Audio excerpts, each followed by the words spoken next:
Hi there, in this video you're going to learn about sequences. Some vocabulary you need to know. A sequence is an ordered list of numbers. A term is each number in a sequence. Arithmetic sequence is each term is found by adding the same number to the previous term. So these two are examples of arithmetic sequences. To go from 1 to 3, you're adding 2. To go from 3 to 5, you're adding 2. To go from 5 to 7, you're adding 2, and so on and so forth. Same thing here. -2 to -4, you're adding -2. From -4 to -6, you're adding -2. Describe the relationship between the terms in the arithmetic sequence 8, 13, 18, 23. Then write the next 3 terms in the sequence. So from 8 to 13, you are adding 5. 13 to 18, you're adding 5. And same thing, you're adding 5. So each term is found by adding 5 to the previous term. Now continue the pattern to find the next 3 terms. 23 plus 5 gets you 28. 28 plus 5 gets you 33. 33 plus 5 gets you 38. So once you add 5 to each one, you get 28, 33, and 38 to be your next 3 terms. Describe the relationship between the terms in the arithmetic sequence 0.4, 0.6, 0.8, 1.0. Then write the next 3 terms in the sequence. To go from 0.4 to 0.6, you are adding 0.2. Same thing, adding 0.2. To get from 0.6 to 0.8, to get from 0.8 to 1, you're adding 0.2. So each term is found by adding 0.2 to the previous term. Continue the pattern to find the next 3 terms. So 1.1 plus 0.2, you get 1.2. 1.2 plus 0.2, you get 1.4. 1.4 plus 0.2, you get 1.6. So the next 3 terms here are 1.2, 1.4, and 1.6. In a sequence, each term has a specific position within the sequence. So consider the sequence 2, 4, 6, and 8.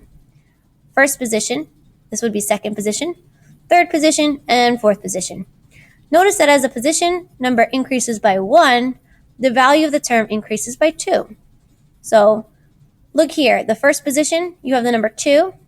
Second position, you have the number 4, right? So you are actually multiplying each of these terms by 2. In the third position, you have 6. In the fourth position, you have 8. So it's like the value of the term here is going to go up by 2 each time. So if you make n represent the position in the sequence, so let's look at the third position, okay? If you make n represent the position in the sequence, the value of the term would be 2n. So third position, 2 times n, or 2 times the third position, gets you 6. 2 times 4, or 2 times the fourth position, gets you 8, right? The greeting cards that Meredith makes are sold in boxes at a gift store. The first week, the store sold 5 boxes. Each week, the store sells 5 more boxes. The pattern continues. What algebraic expression can be used to find the total number of boxes sold at the end of the 100th week? What is the total? So here are the positions, right? You know 1, 2, and 3. Each week, the store sells 5 more boxes, right? So you're going 5, 10, 15. You're increasing it by 5. So what does this side have to do with this side? Well, 1 times what gets me 5? 1 times 5 gets me 5. 2 times what is going to get me 10? 2 times 5. 3 times what is going to get me 15? 3 times 5. So if I have 100 here, 100 times 5 gets me what? So if it's 5n, right, and I'm replacing that n with 100, 100 times 5 is 500. So at the end of 100 weeks, 500 boxes will have been sold.